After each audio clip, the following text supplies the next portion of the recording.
Dear students, Assalamu alaikum. In this video, we are going to solve question number 4, 5, 6 and 7 of exercise 1.1 which is from chapter real numbers of class 10th. Question number 4 हम start कर रहे हैं.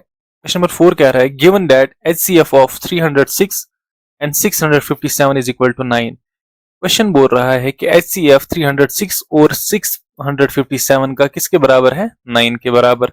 और LCM हमें find out करना है. ठीक है, तो हम कोई प्राइम फैक्टराइजेशन यूज नहीं करेंगे, हम सिंपली एक फॉर्मूला यूज करेंगे, उससे हम इसको सॉल्व करने वाले हैं, जो फॉर्मूला हम पिछली वीडियो में ऑलरेडी पढ़ चुके हैं.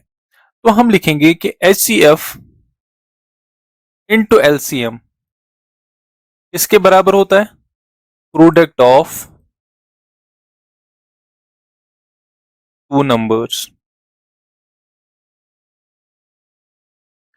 ठीक है, अब HCF के बदले 9 लिखेंगे. ठीक है, LCM के बदले तो LCM ही लिखना है, विच इज इक्वल टू कौन से दो नंबर्स हैं? 306 इंटू 657. अब LCM किसके बराबर होगा? ये 9 ट्रांसपोज होकर उधर जाएगा और इधर मल्टीप्लाइड है इसके साथ, तो उधर जाके डिवाइड हो जाएगा. ठीक है, 306 इंटू 657 डिवाइडेड बाई 9. जो अब LCM आएगा किसका? 306 का और 657 का, इसके बराबर आएगा. ये देखिए 306 इंटू 657 जो है वो आप कैलकुलेट कर सकते हो, वो इसके बराबर है 201042 divided by 9 which is equal to 22338. तो ये था हमारा क्वेश्चन नंबर 4. अब आगे बढ़ते हैं क्वेश्चन नंबर 5 पे. क्वेश्चन नंबर 5 बोल रहा है check whether 6 to the power n can end with the digit 0 for any natural number n. ठीक है, अब ये मैं आपको समझाता हूं कि क्वेश्चन बोल क्या रहा है. कि अगर हमारे पास 6 टू द पावर n है, ठीक है, अब अगर हम n के वैल्यूज देंगे कहां से? 1 2 3 4 सो ऑन. ठीक है, यानी कि नेचुरल नंबर्स n का वैल्यू देंगे नेचुरल नंबर्स में से. तो बोल रहा है कि क्या बताओ, अगर हम 1 देंगे तो क्या आएगा? 6 आएगा ऑब्वियसली. 2 देंगे तो क्या आएगा? 36 आएगा. 3 देंगे तो क्या आएगा? 216 आएगा. ऐसे बोल रहा है कि हमें बताओ कि n का अगर हम कोई वैल्यू देंगे तो ये ऐसा मतलब ऐसी पॉसिबिलिटी है कि जो यूनिट्स प्लेस है वो 0 आए, यानी कि हम n का कुछ ना कुछ वैल्यू दे और जो नंबर आगे आए उसके यूनिट्स प्लेस पे क्या हो? 0 हो. क्या ये पॉसिबल है? तो अगर हमें जनरल आंसर इसका देना होगा तो हम बोलेंगे नहीं. उसके पीछे एक रीजन है कि ये जो 6 है ना, 6 पे आप कोई भी पावर चढ़ा लो नेचुरल नंबर्स में से, हमेशा आपको यूनिट्स प्लेस पे 6 ही मिलेगा. ठीक है, तो ये हम इसको आंसर दे सकते थे, मगर हमें इसको आंसर देना है using fundamental theorem of arithmetic. तो हम इसको बोलेंगे चलो ठीक है, 6 टू द पावर n जो है ये तभी 0 पे एंड होगा अगर ये डिविजिबल होगा 10 से. ठीक है, क्योंकि जो भी नंबर 0 से एंड होगा, हम यहां पे लिखेंगे एनी नंबर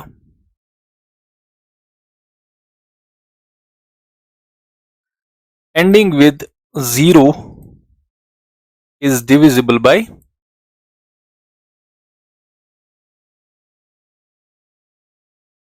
10.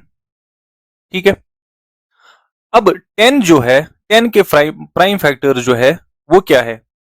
10 को हम लिख सकते हैं ना, देखो 10 को कैसे लिख सकते हैं? 2 इंटू 5, क्योंकि 2 और 5 जो है वो 10 के क्या है? Prime factors. मगर but prime factors of 6 to the power n जो है वो क्या होंगे? या 6 के प्राइम फैक्टर्स क्या है?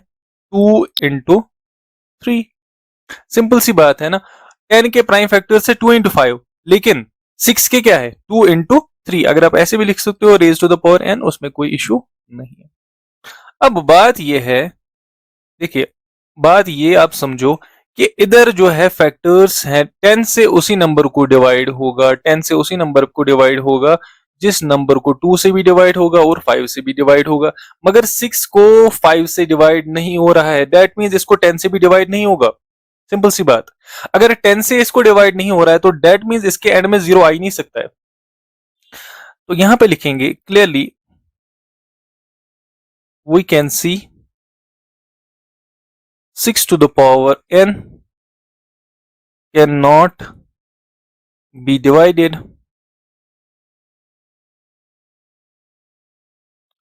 by 5. ठीक है, therefore it cannot be divided by 10 also. That means, which means जब 10 से डिवाइड नहीं होगा, which means 6 to the power n cannot end with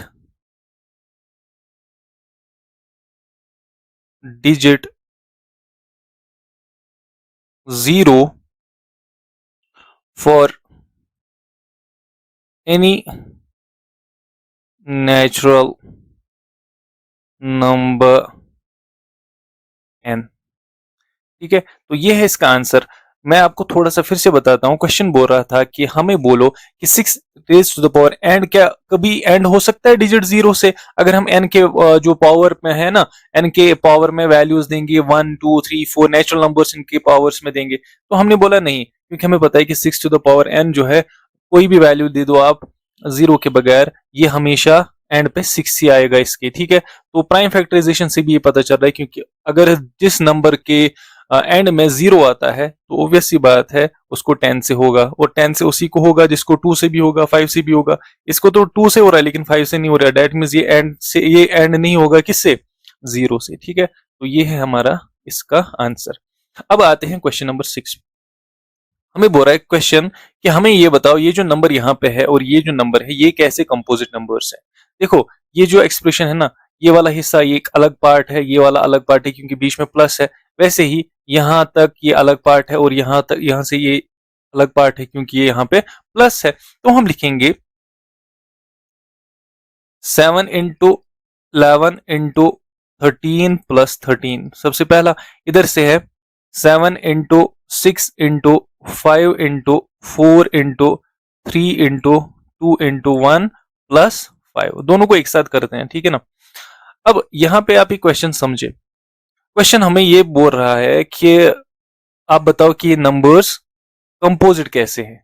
ठीक है, तो हमें पता है कि कंपोजिट नंबर ऐसा नंबर होता है जिसको 2 से ज्यादा फैक्टर्स होते हैं। तो हमें यह प्रूव करना है कि इसको 2 से ज्यादा फैक्टर्स हैं, इसको भी 2 से ज्यादा फैक्टर्स है। तो हम इसके लिए क्या करेंगे, आप देख सकते हो यहाँ पे 13 कॉमन है। ठीक है, जब 13 इसके कॉमन है तो डेट मीन्स हम यहाँ पे 13 कॉमन ले सकते हैं।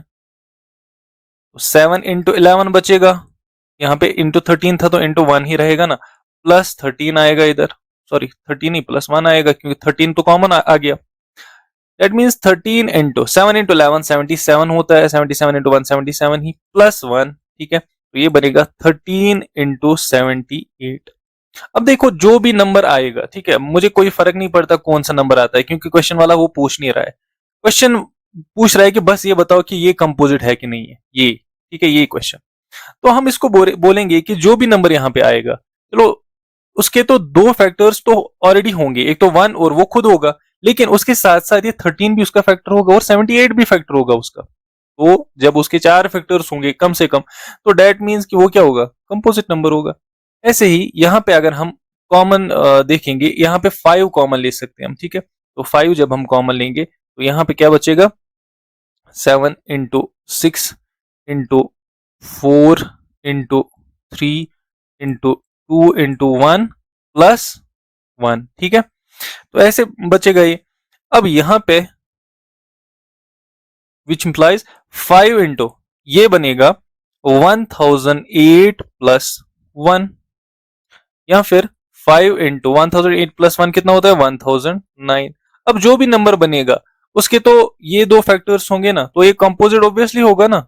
एक तो 1 भी है उसका फैक्टर, ये नंबर खुद भी जो इसके मल्टीपल के बाद, इसको मल्टीपल करने के बाद बनेगा वो भी होगा, उसके बाद ये 2 नंबर्स भी उसके फैक्टर्स में से होंगे। तो डेट मींस ये कंपोजिट नंबर है। तो हम यहाँ पे दोनों का एक साथ लिखेंगे, clearly from above expressions they have more than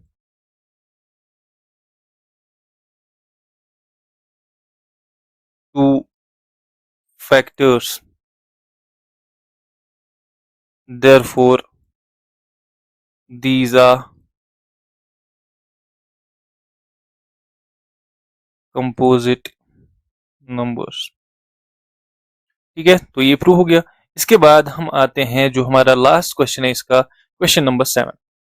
question बोल रहा है there is a circular path, एक सर्कुलर पाथ है, ठीक है, अराउंड ए स्पोर्ट्स फील्ड, एक स्पोर्ट्स फील्ड है उसके अराउंड सर्कुलर पाथ है। तो हम सबसे पहले स्पोर्ट्स फील्ड को बनाते हैं, तो ये हमारा स्पोर्ट्स फील्ड है और इसके अराउंड क्या बनाते हैं, सर्कुलर पाथ।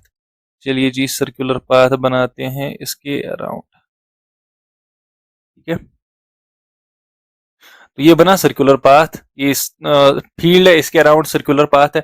अब जो है Sonia takes 18 minutes to drive one round of the field. अब सोनिया जो है ना, सोनिया यहां से दौड़ रही है, ठीक है, सोनिया ने यहां से दौड़ना स्टार्ट किया और सोनिया को कितना टाइम लग रहा है, सोनिया को 18 मिनट्स लग रहे हैं। एक राउंड कंप्लीट करने के लिए सोनिया को 18 मिनट्स लग रहे हैं, ठीक है। कितना टाइम, 18 मिनट्स। इसके बाद रवि जो है, दूसरा बंदा है रवि, वो भी यहां से इस दौड़ना स्टार्ट करता है, ठीक है। रवि को कितना टाइम लगता है, रवि को 12 मिनट्स लगते हैं एक राउंड कंप्लीट करने में। अब बोल रहा है कि सपोज उन्होंने एक ही पॉइंट से स्टार्ट किया, यानी कि यहां से स्टार्ट किया उन्होंने, ठीक है, दोनों ने। बोल रहा है कि ये यहां से तो निकलेंगे, अब बोलो ये दोबारा कब मिलेंगे, ऐसा बोल रहा है। देखो अगर सिंपली बात करें हम सोनिया की, सोनिया फर्स्ट राउंड, देखो जो हम सोनिया की बात करेंगे और यहां से रवि की बात करेंगे। सोनिया पहला राउंड 18 मिनट्स बाद कंप्लीट करेगी, रवि पहला राउंड 12 मिनट्स के बाद कंप्लीट करेगा। सोनिया सेकंड राउंड 36 मिनट्स के बाद कंप्लीट करेगी, लेकिन रवि 24 मिनट्स के बाद, सोनिया फिर 54 मिनट्स के बाद, और फिर ये 36 मिनट्स के बाद तीसरा राउंड कंप्लीट करेगा रवि। अब रवि तो तेज दौड़ रहा है, हमें उसके साथ कोई लेना देना नहीं है, बस हम हमारा जो आंसर है ना वो यहाँ पे आ गया है।